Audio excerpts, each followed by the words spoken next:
Welcome everybody to a look at the second film in the Fantomas Returns trilogy box set from Eureka, and as part of the Masters of Cinema line, and it is Fantomas Unleashed. So yeah, this was released in 1965, so a year after the first film, and once again directed by Andre Hunebel, and once again a comedy, clocks in at 99 minutes long, and just like with the first film, I haven't seen any of the cast in something before this release, so yeah, but hopefully that will change in time. So yeah, Fantomas kidnaps distinguished scientist Professor Marchand with the aim to develop a super weapon that will enable him to menace the world. Fantomas is also planning to abduct a second scientist, Professor Lefebvre. So this second effort in the trilogy leans way more into the comedy than its predecessor, which does mean that this is ultimately a funnier than what came before, but that also results in this being somewhat less satisfying as far as the plot goes, because it does seem to prioritise laughs and slapstick and sillier elements, especially in terms of some gadgets, over the plot.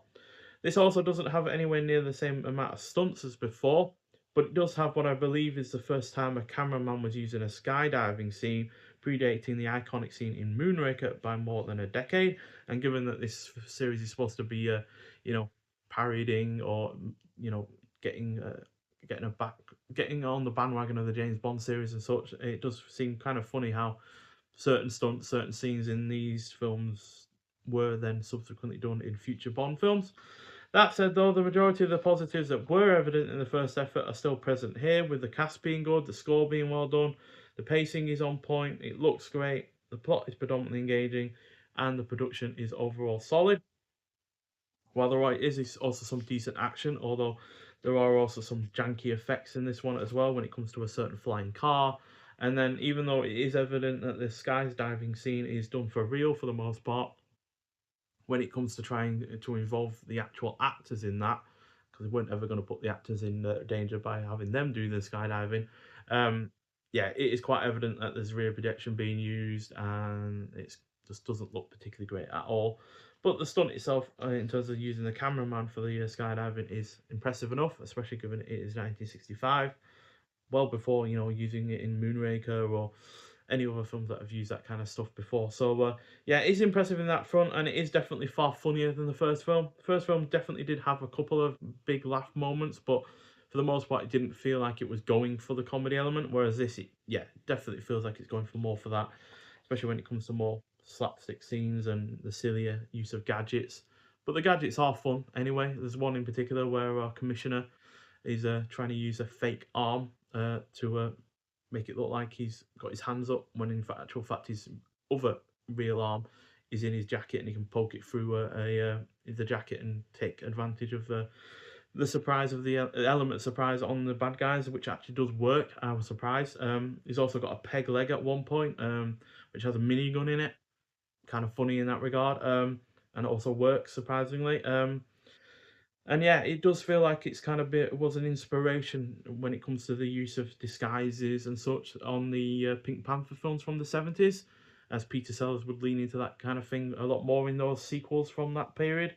Um, and this definitely does feel like an inspiration on those films, as the costumes and the disguises and such did really make me think of those kind of films. So does seem to have been an inspiration for a certain couple of films, but yeah, it is marginally worse than the previous film just because the plot isn't as interesting or as engaging. So it gets 3.5 out of 5. Still not a massive drop in quality over the first film, as it is only half a star, but it is definitely the less interesting in terms of the plot, even if it is a funnier and probably slightly more entertaining effort overall. But yeah, still a really rather worthy successor to the previous film, and hopefully that continues with the third and final film in this release, with Fantomas versus Scotland Yard, which shares the same disc with this film that we've just been talking about. And in terms of extras on the disc itself, we've got again a 1080p high definition presentation of the film from a restoration by Gaumont Film Company. Got the original French mono audio track, optional English subtitles that have been newly revised for this release. And then we've got audio commentary on Fantomas Unleashed with film historian and author David Callett.